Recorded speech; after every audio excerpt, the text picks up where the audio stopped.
So, hello guys. Today I'm going to present open vocabulary DETR with conditional matching. It's accepted in ECCB 2022. So, first of all, what is open vocabulary detection? It aims to generalize beyond the limited number of base classes labeled during the training phase. So the goal is to detect novel classes defined by an unbounded vocabulary at inference.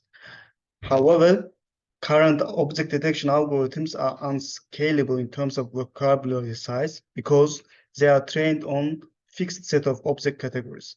For example, an object detector trained on Coco can only detect 80 classes and is unable to handle new classes beyond the training ones. So the straightforward approach would be to just collect more data set with novel classes and fine tune the existing pre-trained model.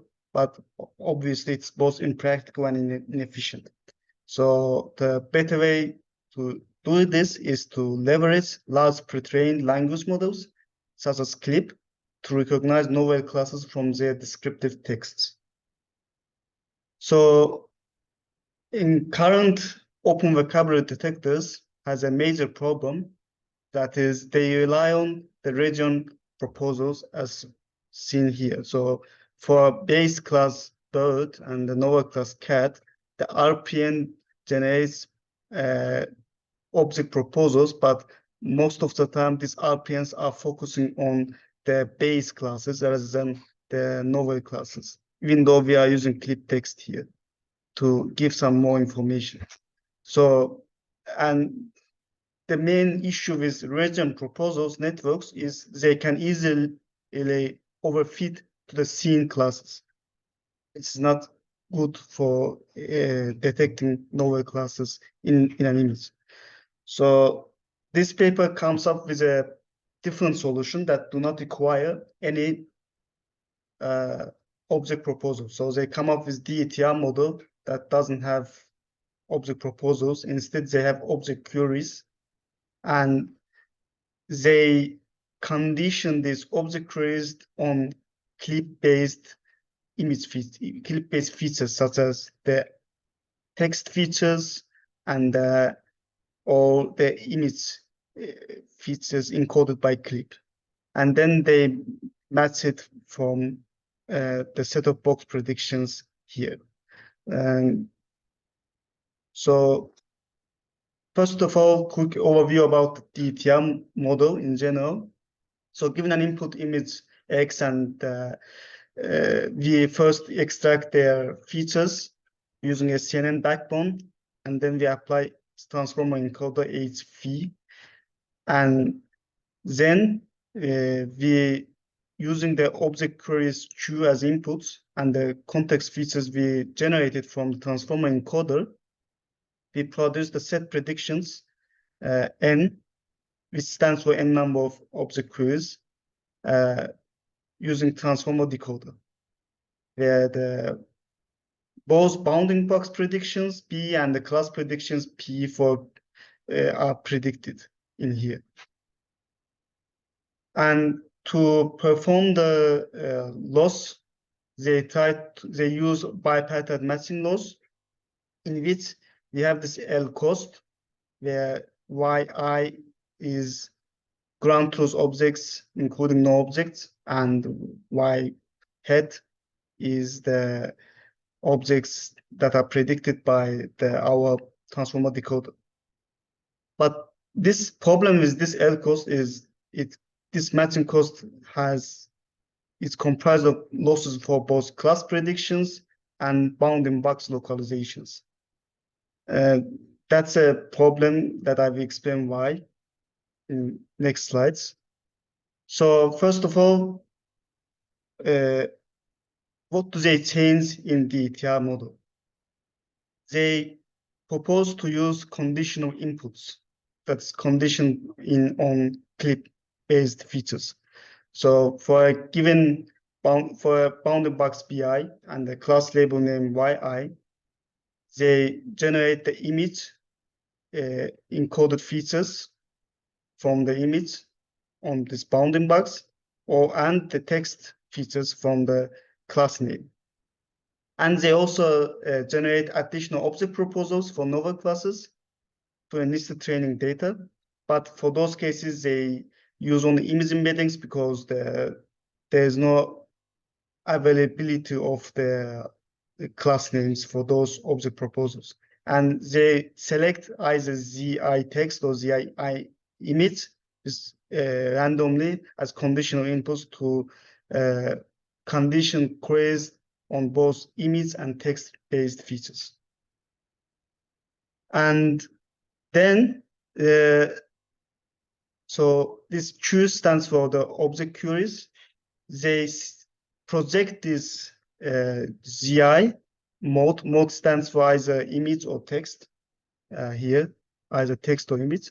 They project it to the same size as queries, and they simply do addition operation to convert this class agnostic object queries into a class specific object queries informed by this projection layer from these image features, clip-based image features.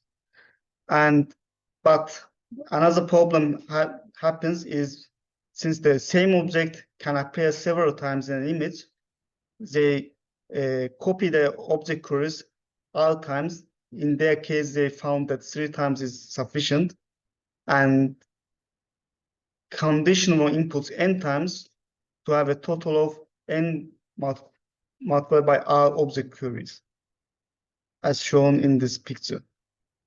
So, but there's a challenge though. As I explained in this bipartite matching loss, the matching cost includes both class predictions and the boundary box localizations. But in our case, for the novel classes, we don't have the ground truth class names. So if we have this closed set of predictions here, and let's say we have this base and novel classes, these are novel classes, these are base classes, we cannot match this set of predictions to these novel classes because we don't know ground truth annotations for these predictions. So to come up with this solution, they change the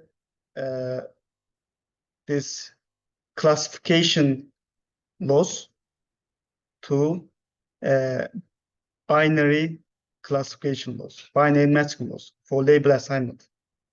So they replace this classification loss with this LMAT, where LMAT, this P is just the one-dimensional sigmoid probability vector that says if there's a object matched or not matched.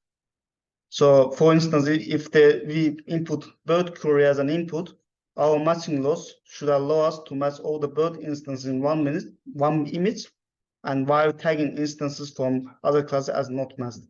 And as a visualization, you can see that we put the apple and it just matches either matched here or not matched here or not matched here for this bird, and etc.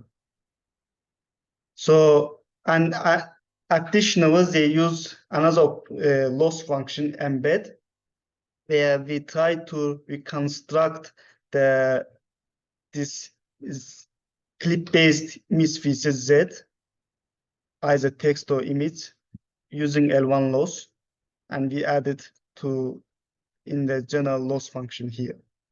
So, to summarize, we change the classification loss. We replace classification with loss with L matching loss, binary matching loss, and we additionally use embedding loss to reconstruct these clip-based features. So, and what about the testing? In doing the testing, we simply send the text embedding of all the classes, including base and novel classes, and select the top K predictions with highest prediction scores, where Kuakuka dataset K is 100, and for LVIS dataset K is 300. So now coming to experiments, they use two datasets, LVIS dataset and COCO dataset. Among 12,000 LVIS dataset classes, we choose around 300 of them as novel, and from COCO dataset, we choose 17 of them as novel. And they also additionally extend the model to perform instance segmentation to compare with open vocabulary instance segmenters by employing fully convolutional network on top of decoder, simply. So first of all, they do experiments on the instance segmentation since they modified this DETR model, and they find out that compared to Pascal CNN, it performs overall good.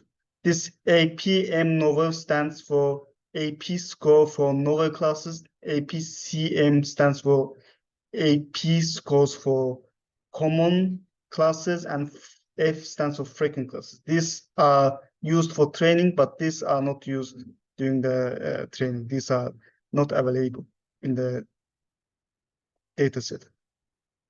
So then they also do ablation study on the object proposals. So they, as I mentioned in